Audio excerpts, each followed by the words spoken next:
The delegate from Veth Saran had been speaking for 11 minutes when I decided I was going to show him the buoy. I had not planned to.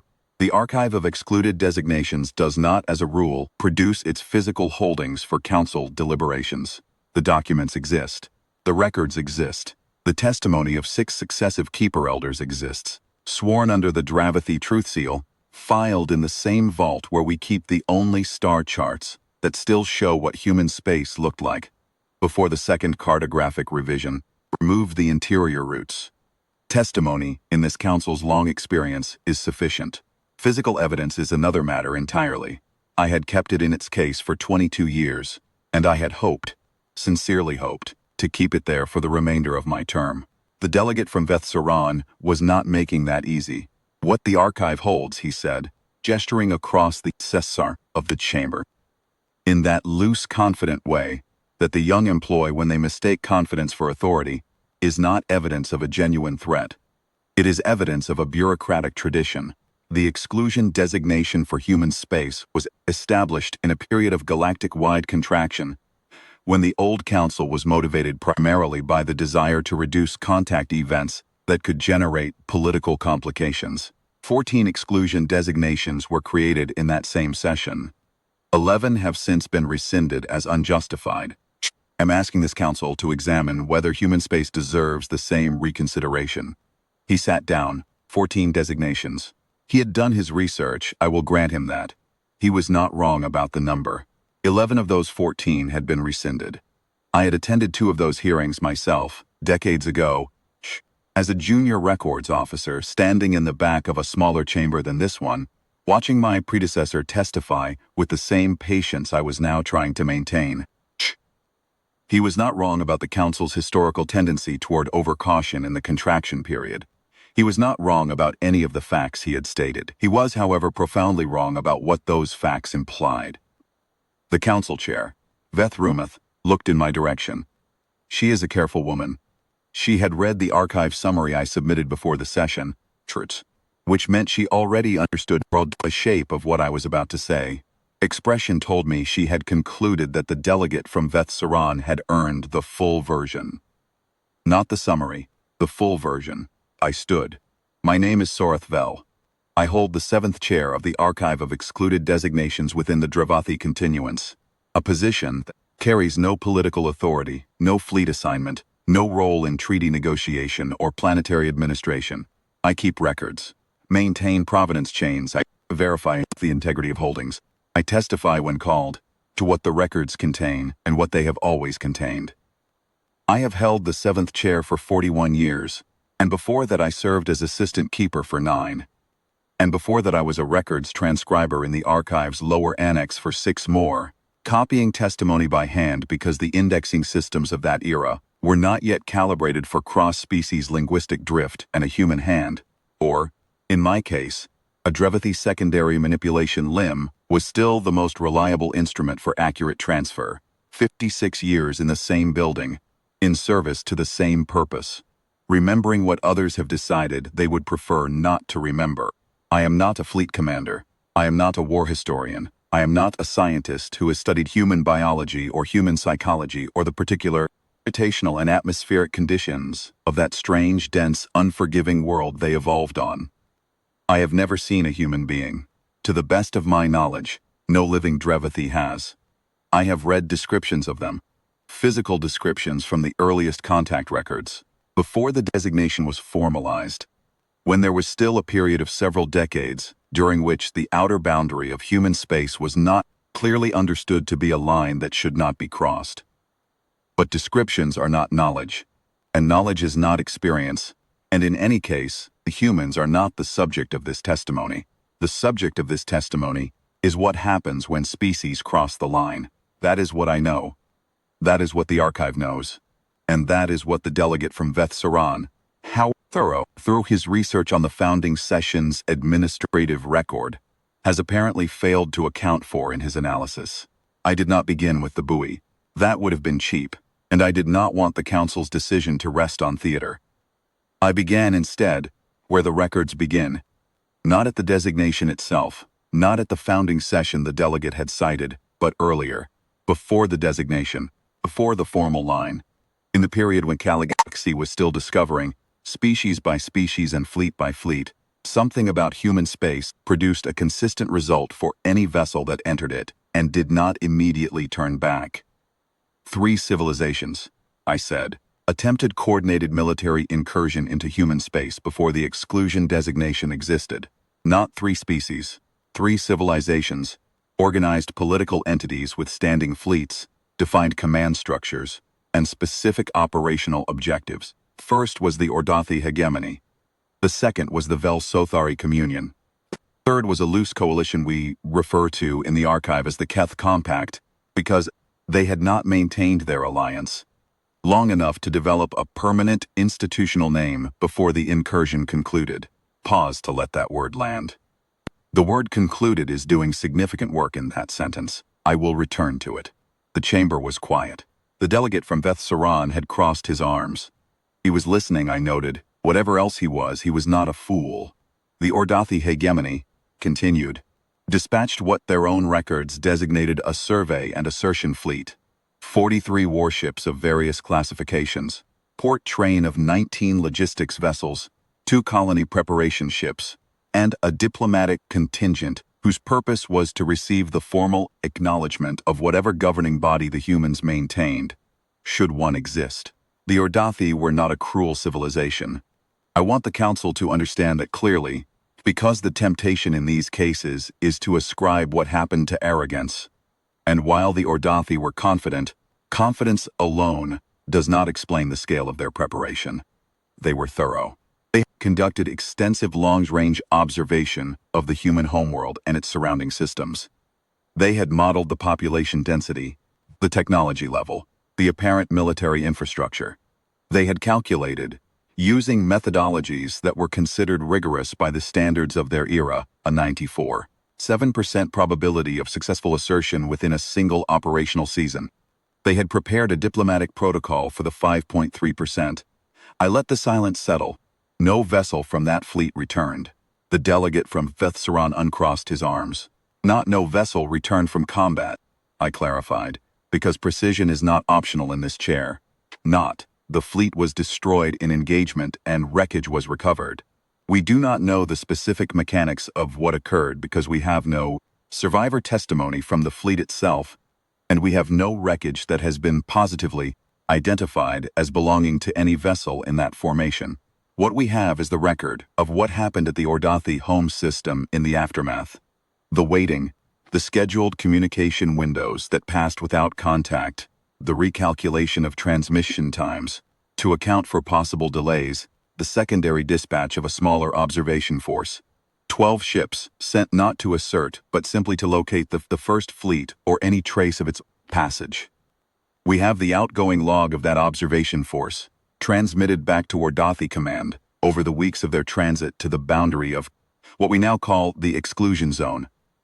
We have the record of their last transmission before crossing. We have no further transmissions. We have no beacon returns. We have no distress signals. We have the administrative record of the Ordothi High Council's response, which I can summarize as follows. They convened an emergency session lasting 4 days. They reviewed every piece of data available to them, and then they sealed the file. Not classified it under military restriction. Sealed it, filed it in a category that translates Ordothi administrative script, roughly as matters concluded without resolution. I moved to the side table where the archive case sat closed, and I put my hand on it. Matters concluded without resolution is the Ordothi administrative language for, this happened, we have spent our capacity for inquiry, and we have decided that the cost of further inquiry exceeds any benefit we can identify. Not a declaration of defeat, not an acknowledgement of fear. Simply the administrative notation of a civilization that had reached the limit of what it was willing to spend to find an answer. I waited a moment, then continued. Because there is a detail from the Ordothi record that I have found, over the years does more work than almost any other single fact in the archive. The Ordothi High Council, in the sealed file, attached a single supplementary document. It is not analysis. It is not a technical report.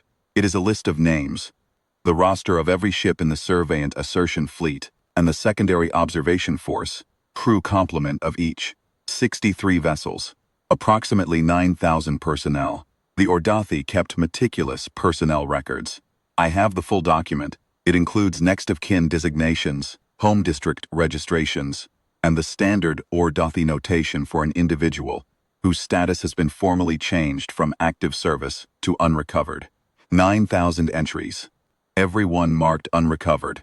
The document was attached to the sealed file and sealed with it, which means it was never entered into the Ordathi public casualty record. The families of those 9,000 personnel received no formal notification. The Ordathi had decided that the cost of explaining what had happened, the cost of acknowledging that they had dispatched 63 ships into a zone from which nothing returned, and had then dispatched 12 more to look for the first 63, and had received nothing, was higher than the cost of maintaining silence. So they sealed the file. They marked 9,000 people unrecovered in a document that no one was permitted to read, and they moved on. I looked at the delegate from Veth Saran. I want you to hold that detail, because the Ordathi were not a cowardly civilization. They were a civilization that routinely suppressed information or denied the cost of their decisions. They sealed that file because what was in it was not a problem they knew how to present to their own people.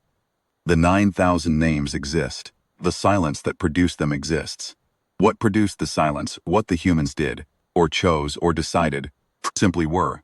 The Ordathi decided they did not need to put a name to it. The chamber was still. That was a long time ago, the delegate from Veth Saran said. His voice was more measured now. Technology changes. Civilizations develop. Whatever the Ordathi encountered, whatever was in human space during their era, there is no logical basis for assuming that the same conditions persist today. No, I agreed. There is not. I watched his expression arrange itself into something that resembled the beginning of a vindicated point. Then I continued.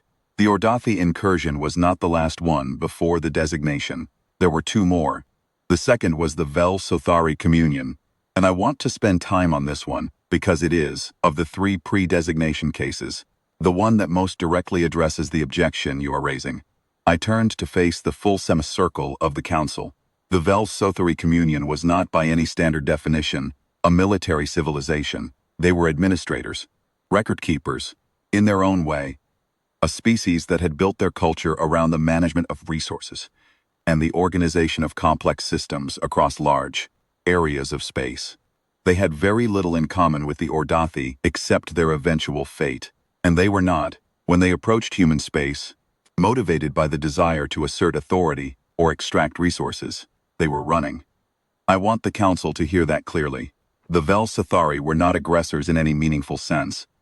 Their home cluster had been destabilized by a gravitational event, a stellar collapse, that rendered 3 of their primary systems uninhabitable within a single generation. They needed new worlds. They had surveyed their available options and identified within the outer boundary of what we now call the exclusion zone several uninhabited or lightly populated worlds that the humans did not appear to have colonized in any significant density. I paused. They considered this an opportunity, not a conquest, a refuge. They sent a fleet of 81 ships, colonists, families, archives, seed banks, the irreplaceable cultural inheritance of a civilization that had already lost its home and was carrying everything it had left on those ships. Military escorts were included, because the space lanes of that era were not as monitored as they are now, and the Vel Sothari were not naive about the risks of traveling through disputed zones with a fleet that could not defend itself. The escorts were protection against generic hazards, not instruments of conquest. The fleet's manifest is in my archive. I have read it. It is the manifest of a migration, not an invasion. The chamber was very quiet. They crossed the outer boundary of what we now call the exclusion zone. They proceeded inward toward the candidate worlds they had identified. Their navigation records, the outgoing records, transmitted back to their remnant population at regular intervals over a period of approximately 2 months as they moved deeper, are in my archive. I have read every one. I have read them in the original Sothari notation, requires a specialist translation matrix, because the Vel Sothari script incorporated navigational symbology into its grammar in ways that standard translation systems still handle imperfectly. I tell you this to establish that I am not summarizing from a secondary source. I have read every transmission that Fleet sent home.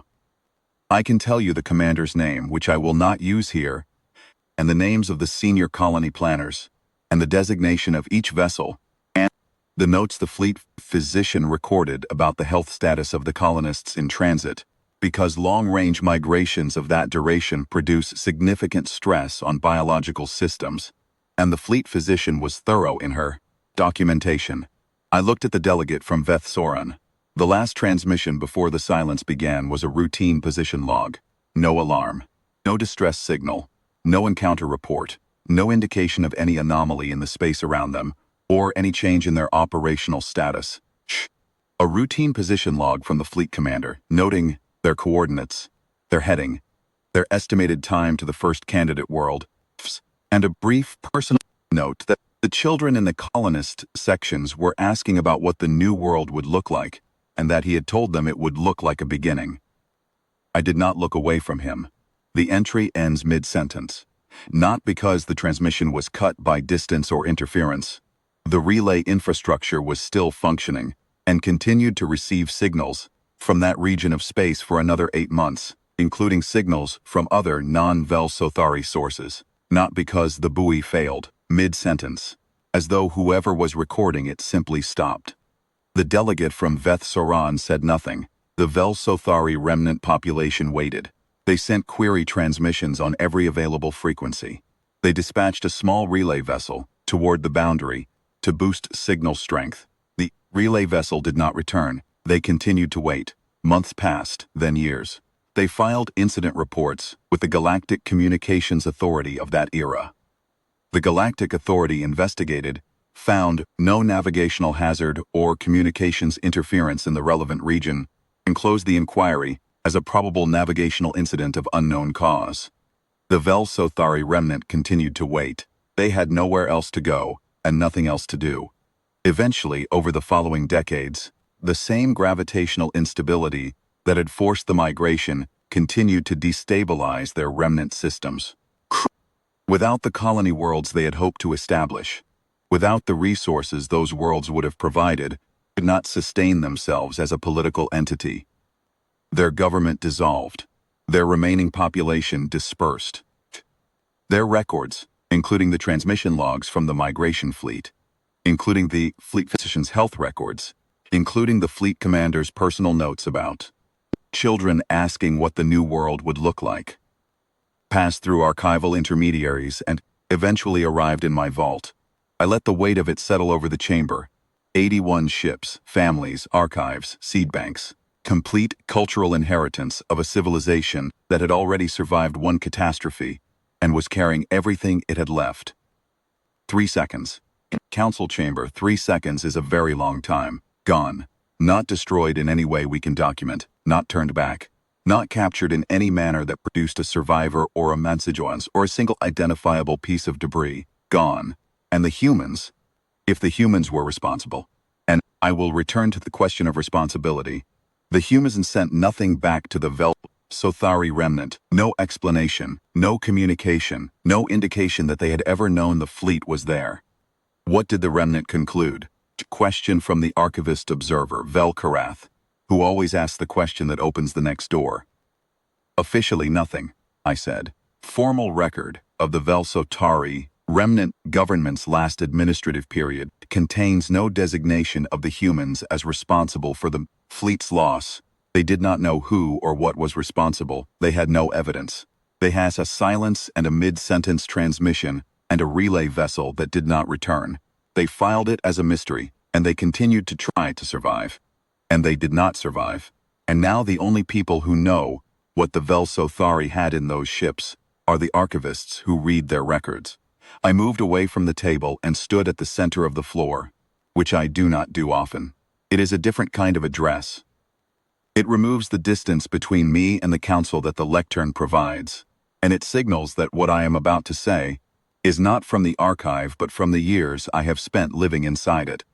I want to tell the council something that is not in the formal record, I said. It is an observation, not evidence. You may weight it however you choose.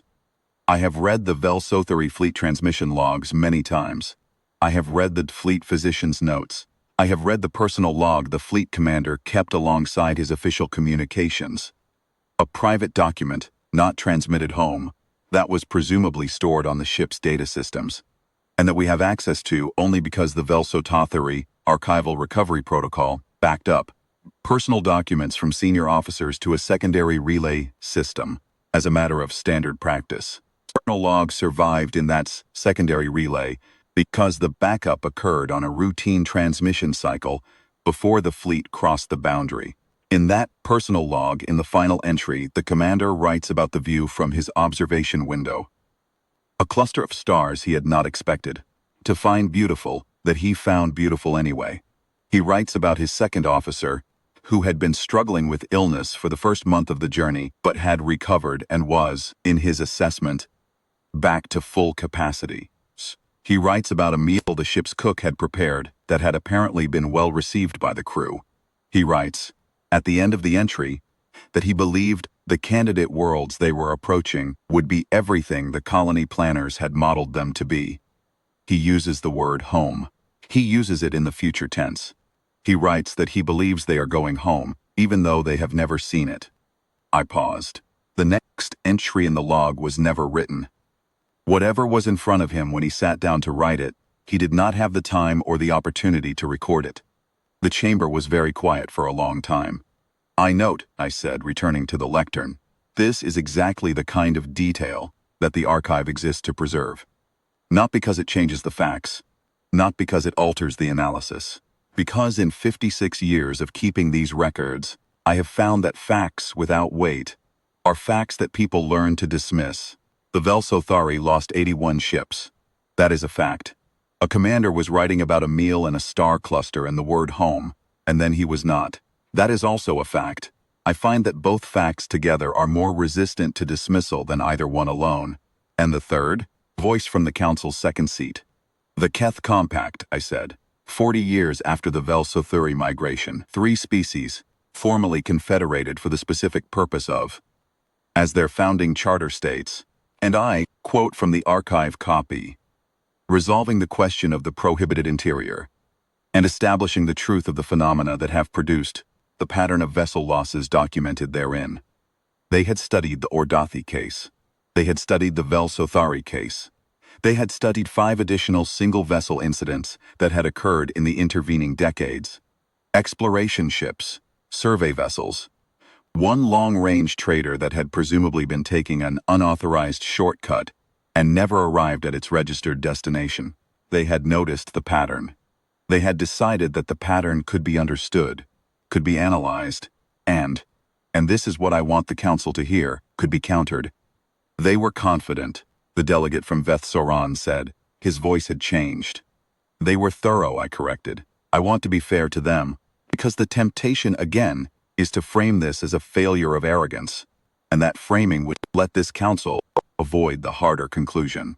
The Keth Compact was not reckless. They spent 9 years preparing for the incursion. 9 years. They built specialized observation vessels, ships designed specifically to gather sensor data and transmit it back to a receiving station in real time, continuously, so that even if the ships were lost inside the zone, the data would reach the outside. They established hardened relay stations at the boundary of what they had identified as the likely exclusion boundary. Relay stations with independent power supplies and redundant transmission arrays, designed to function without maintenance for a minimum of 50 years. They sent a lead element of 6 ships, staggered at intervals, so that if the first ship was lost, the second would have warning before committing, and if the second was lost, the third would have warning, and so on.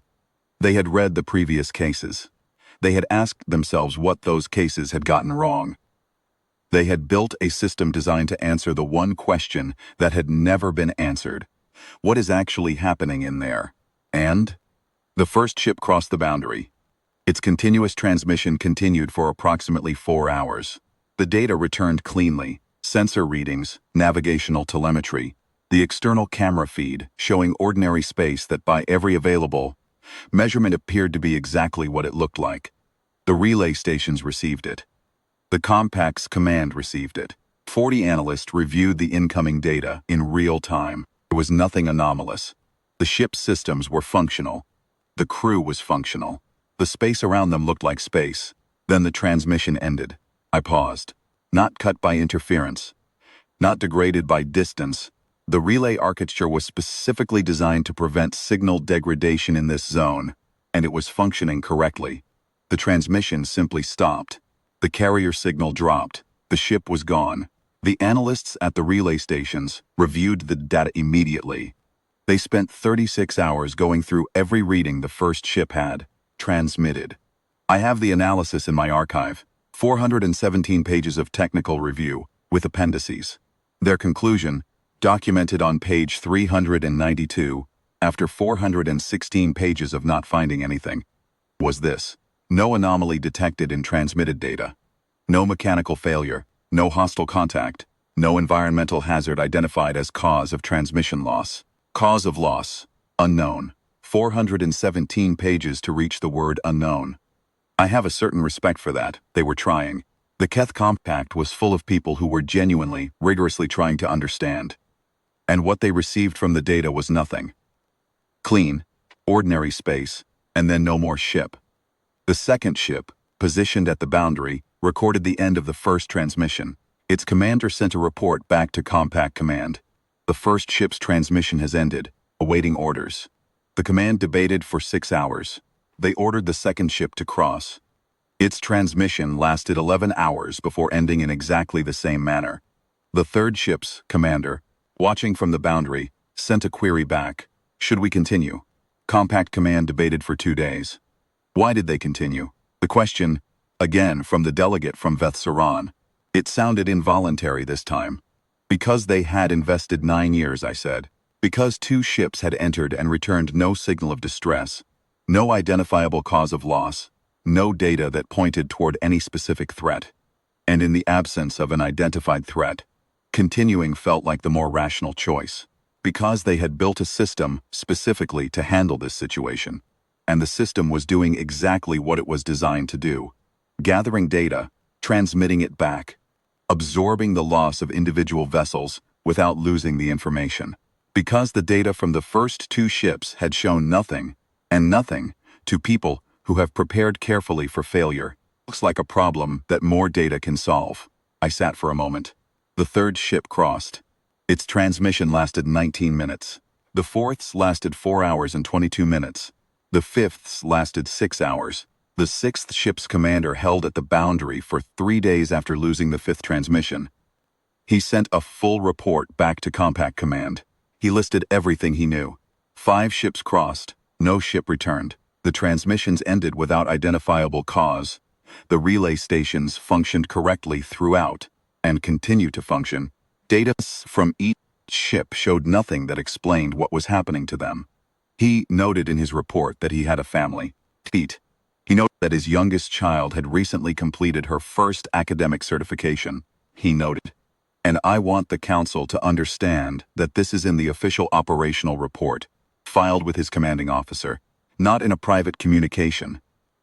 He noted that he did not believe crossing the boundary would produce information of sufficient value to justify the cost. The chamber was very still. He crossed anyway, I said, because the order came. His transmission lasted 2 hours and 14 minutes. Then it ended. I stood. The relay stations continued to function. The Keth Compact continued to send query transmissions into the zone for 8 months after the last ship crossed. No response. 8 months of transmissions into a silence that gave nothing back. They eventually disassembled the relay stations. Not because they gave up on the inquiry, because maintaining staffed installations at the boundary was becoming politically and logistically unsustainable. Without any indication of progress, the compact itself dissolved 4 years later, for reasons unrelated to the incursion. The records of the operation passed through 2 archival intermediaries before arriving in my vault. I have a complete set. Every transmission log, every relay record, every outgoing query, and its corresponding absence of reply. I looked at the delegate from Veth Saran. Every non-answer. He was quiet for a long time. The chamber was quiet. Even the ventilation system seemed to have moderated itself. 3 civilizations before the designation, I said, resuming the count. And then, after the designation was formalized, 4 more incursions. 7 in total across approximately 190 years. Different species, different motivations, different levels of preparation, different technological eras. The same result 7 times without variation. I let that stand for a moment before continuing. Of the 4 post-designation incursions, I will not detail all of them at length. The full record is in the restricted archive, and I have already described enough for the Council's purposes today. But I will note 2 things. The first, each of the 4 post-designation incursions was made by a species or political entity that had, at some point in the preceding decades, decided that the designation was either an overreaction or a deliberate suppression of valuable information. Each of them had, in their own estimation, good reasons for that conclusion. Each of them had reviewed whatever public record was available and found it insufficient to justify the boundary. Each of them crossed, none returned. I moved back to the center of the floor. The second thing I will note is this. 3 of those 4 post-designation incursions occurred within 50 years of the designation being formalized. Fourth, the Dravathi survey ship 18 years ago was accidental. In the middle period, between roughly 70 years after the designation and 18 years ago, there were no documented incursions. The boundary was respected. Not because anyone had found new reasons to fear it, but because the pattern had established itself clearly enough that the question of crossing it had stopped being seriously raised in most political contexts. Until today, the council chair said quietly. Until today, I confirmed, which is why I am here. The most recent was 18 years ago, a Dravathi deep survey ship, I should note, in the interest of full transparency to this council, operating outside its chartered survey zone due to a navigational database calibration error that has since been corrected. Its captain does not appear to have understood, at the time of crossing, that she was entering the exclusion zone. Last transmission gave no indication of distress and no indication of awareness that the boundary had been crossed. We found no trace of the ship. We found no trace of the crew. We filed the incident under Exclusion Designation Record Protocol. The captain's family was informed that the vessel was lost to an unspecified deep survey navigational incident. That is the official record. And the unofficial record, the delegate asked, is what I am about to show you. I opened the archive case. In the context of what it represented, 7 incursions, the silence of 200 years, the weight of every unanswered query that had gone into that zone. The object looked almost absurdly small. It was a navigational data buoy of a type that had been standard equipment for deep-range vessels approximately 40 years ago. Compact cylindrical casing, heavily shielded for long-duration deep space survival, rated to broadcast a locator signal for up to 200 years on its internal power cell. The casing was dented in several places. I had spent years attempting to account for those dents. The material deformation was inconsistent with any single high-energy collision event and, more consistent, according to the 3 different analytical specialists I have consulted over the decades, repeated point contact pressure applied from multiple directions, as though the thing had been handled. Firmly, repeatedly handled. The surface of the buoy had been modified, not damaged, not worn, modified, engraved precisely and deliberately in 22 scripts. I have confirmed the count across repeated analysis. 22 distinct scripts, covering the full circumference of the case in a series of bands, the same message repeated in each. The engraving was deep, not scratched into the surface coating but cut through it, into the structural material itself, at a depth and consistency that the analyst described as machine-perfect in its regularity but bearing the tool, path variation characteristics associated with manual execution. Something had carved those 22 messages by hand, if hand is the appropriate term, with a consistency that no tool I have encountered in my work could fully explain. I set the buoy on the table so the full council could see it. I watched their faces as they took it in. This was delivered, I said, to a Dravathi border watch station in the Veth-Omrak system approximately 40 years ago. It arrived under its own power, traveling on the buoy's standard locator signal drive at the low proximity approach speed that class of buoy uses when it detects a receiving station. The watch station commander logged it as an anomalous recovery, flagged it for inspection, and forwarded it up the administrative chain. It arrived on my predecessor's desk 11 months later, after passing through 3 intermediate review stages, at none of which anyone knew what to make of it. Its specific provenance has never been conclusively established. The buoy type was standard equipment on vessels from at least a dozen species during a broad production window that encompasses every incursion period in my archive. The original identifier markings have been removed, cleanly removed, not corroded or worn away. Could have been installed on any of the ships that crossed. We do not know which one. We do not know how long it was inside the zone before it was sent back. We do not know precisely who sent it, though we have a working theory. We know it was sent deliberately because it was traveling toward the watch station on a direct approach vector when it was detected, and because it is covered in writing. I looked at the buoy on the table.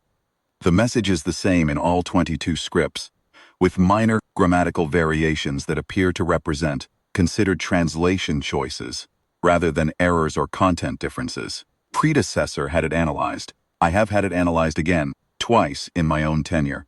There is consensus across all analyses that the message was composed in a single source language, a language that does not match any species in the Galactic record, and then translated into each of the 22 scripts by someone or something with a deep and accurate working knowledge of each.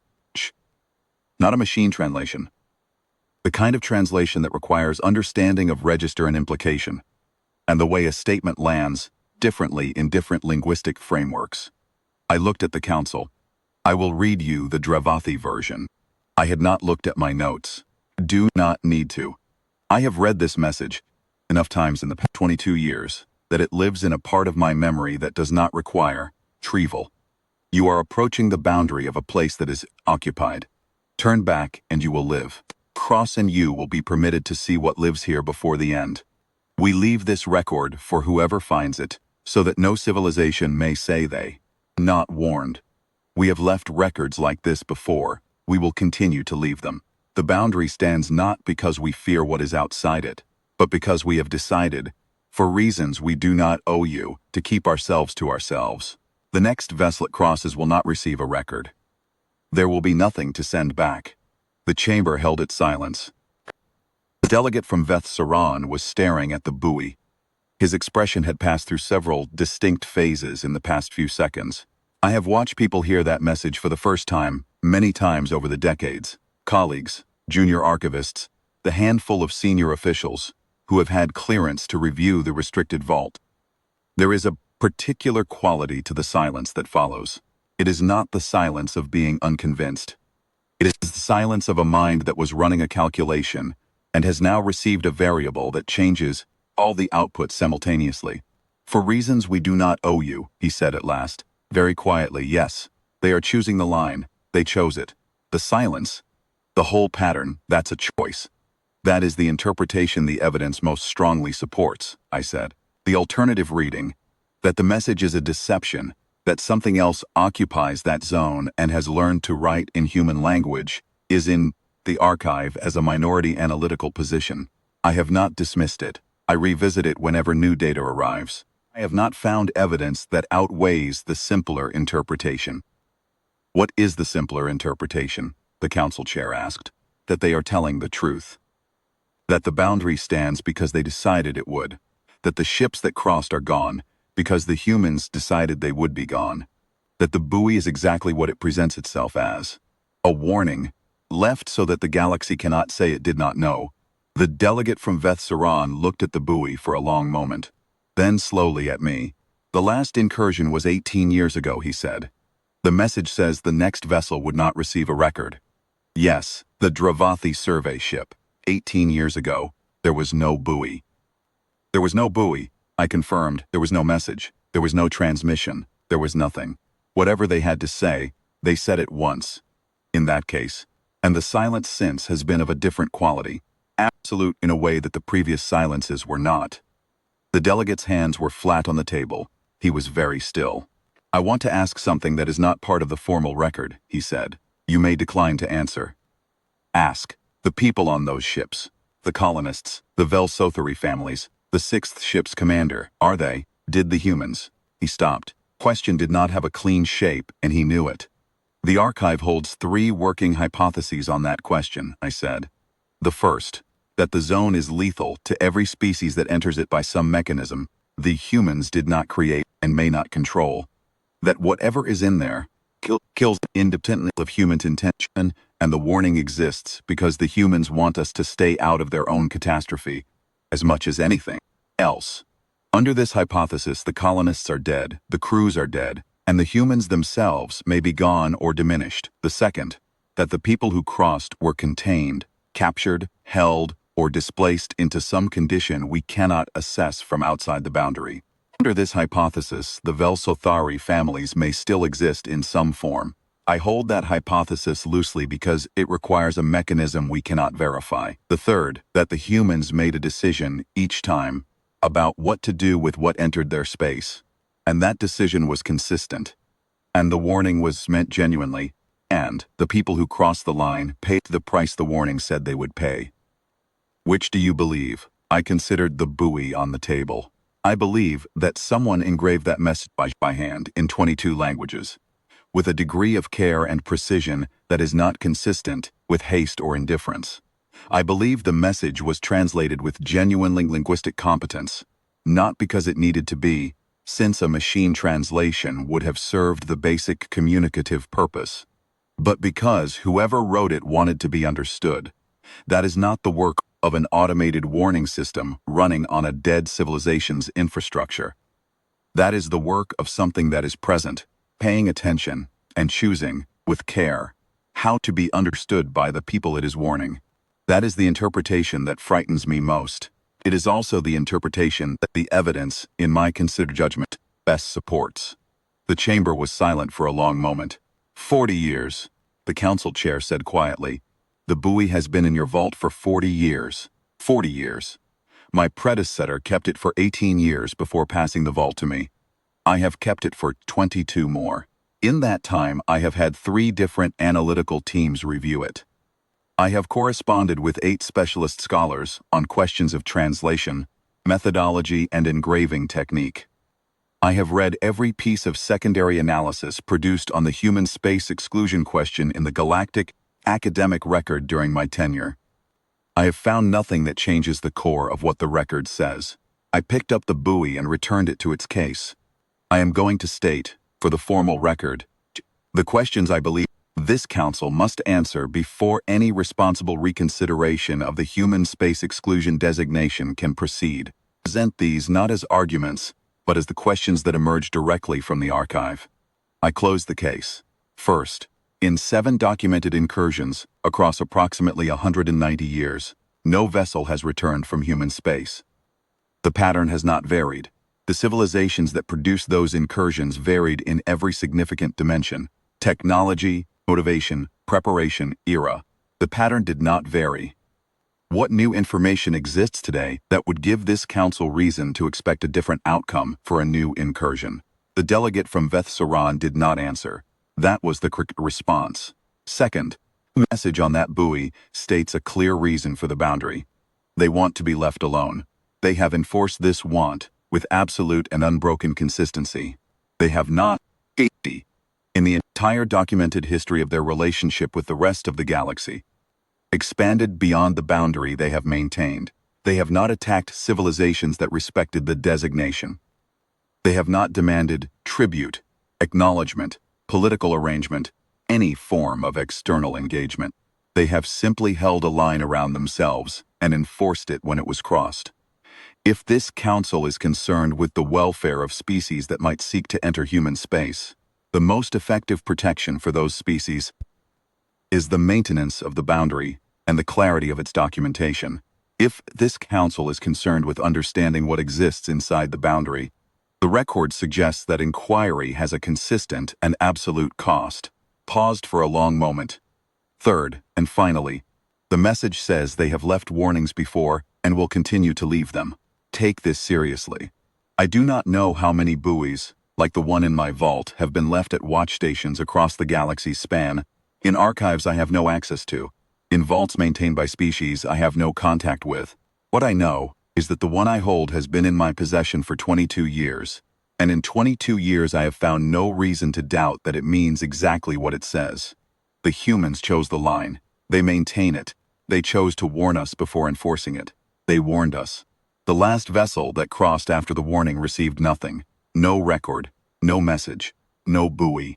The silence that followed was of a different and absolute kind. They told us it would be, and it was. I looked at the full council. I recommend that this body reaffirm the human space exclusion designation without modification. I recommend that the boundary markers remain in place, and that the cartographic revision continue to exclude the interior routes from all standard navigation databases. I recommend that this archive's restricted holdings on human space be reviewed by this council's full membership, closed session, before any future reconsideration is proposed. And I recommend, with respect, that the delegate from Veth Soran, who has asked serious questions today and deserves to leave this chamber with an accurate understanding of what those questions were nearly advocating, be granted access to the restricted archive to read the full record on his own time. I looked at him directly. He nodded. Once slowly, the way a person nods when they are not agreeing with an argument so much as acknowledging the weight of something they have just understood. The vote to reaffirm the designation was unanimous. The delegate from Veth Soran voted with the majority. The session ended.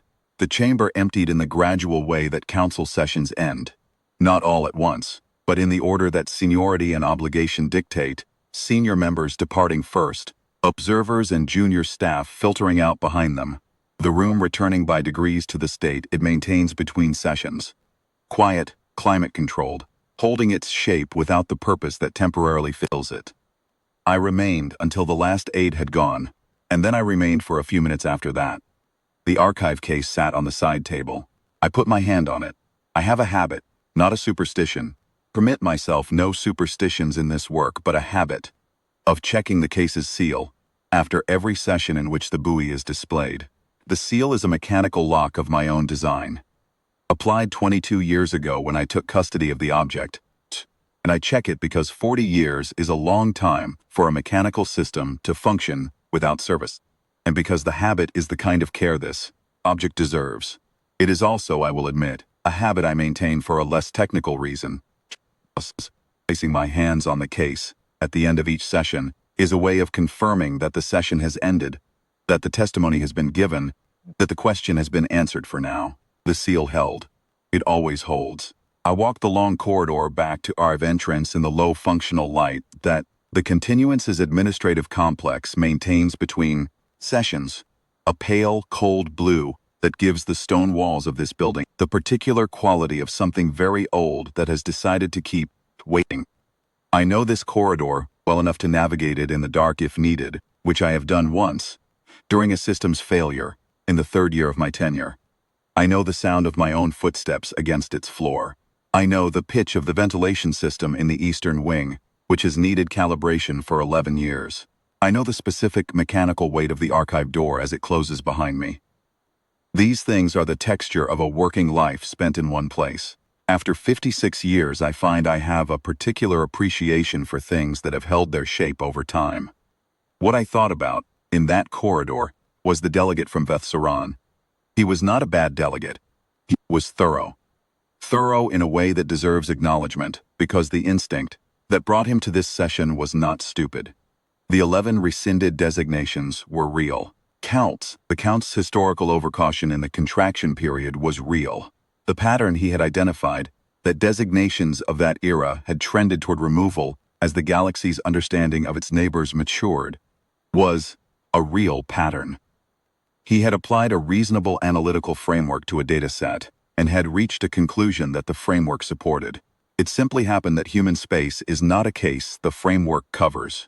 It is not covered because it is the one case in the archive that does not fit the framework's underlying assumption that exclusion designations reflect the galaxy's fear of the unknown, and that the unknown, upon examination, tends to be less frightening than the designation implied.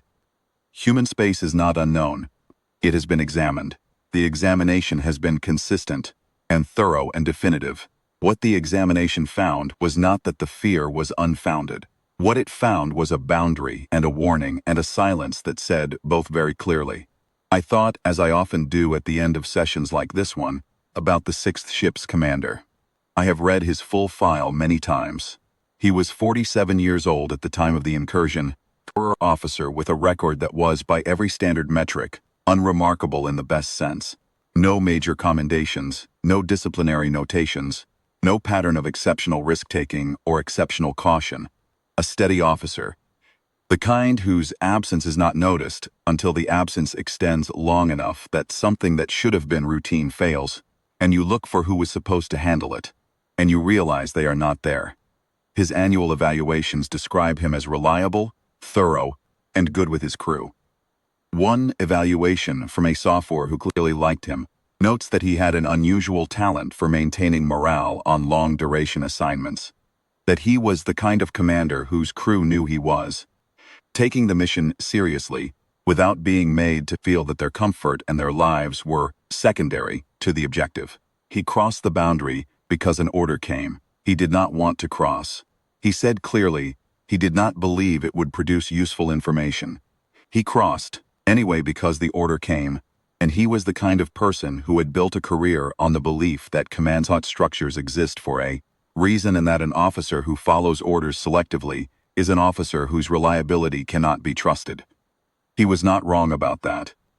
He was simply in a situation where the thing he had built his reliability on was going to kill him. I do not know what the humans saw when his ship entered their space. I do not know whether they knew anything about him beyond the fact of the sing. I do not know whether the distinction between his expressed doubt and his compliance mattered to them at all, or whether such distinctions here carry any weight inside the boundary in the way they carry weight outside it. The archive does not contain that information. The archive contains only what was transmitted back and what was recovered, and on the subject of the 6th Ship's final hours the archive is silent. What I know is that he went, and he did not return, and the boundary did not change. The humans maintained the line. They did not explain themselves. They did not reach back across the boundary to say anything to the compact about what had happened. Would have been an acknowledgement of the compact's attempt and a kind of engagement that the humans have consistently declined to enter into. They maintained the line and the silence simultaneously, and every session that has tried to revisit the designation since has had to work with that silence as the only data point the humans have ever provided, apart from the buoy. The buoy, I have come to believe over 22 years of keeping it, is an exception, not a change of policy. An exception, a specific decision made once, to leave something in the record that the record did not otherwise contain. I do not know what motivated it. The most coherent theory I have, which I have never put in writing because I lack the evidentiary foundation to document it formally, is that the humans have been watching the Galactic record more carefully than we have been watching them, and that at some point in their watching they identified that the archive was accumulating incursion events without any corresponding documentation of a warning, and they decided, for reasons of their own, to leave the record in a better state than they found it. That is the interpretation that makes the most sense of the care with which the buoy was prepared. 22 languages, deep engraving, the chosen delivery method of a standard locator buoy on a proximity approach, the least threatening possible arrival vector for a message-bearing object, the translation quality, which is not the quality of a system generating cross-linguistic outputs, but the quality of something that has read, ends, deeply in 22 languages, and understands how meaning shifts in transit between them. They were trying to be understood. They wanted the warning to reach us intact. Which means, and this is the part I find most significant, and also most unresolvable, they were capable of caring whether it worked. Whether that caring, it extends to caring about what happens to the people who cross the boundary. Despite the warning, I cannot say. The record does not say. The record contains only what came back, and what came back after the buoy was nothing. The archive door closed behind me. The vault seal engaged with its precise, reliable click. The same sound it has made for 230 years. Maintained but never replaced. The kind of sounds that belongs to a system that has been respected long enough to earn its reliability. I stood in the vault's antechamber for a moment and looked at the closed door, somewhere past the boundary we have drawn around them. And that they hold. The humans are present and paying attention and have been for as long as the archive has records. They have watched civilizations approach the line. They have watched some of them cross.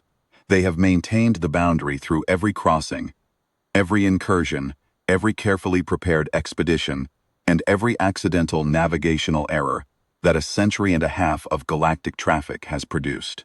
I never sought anything from the rest of the galaxy except to be left alone. Not acknowledgement, not tribute, not negotiation or formal recognition, or any of the forms of engagement that a civilization at their apparent power level would typically seek from the galaxy around them.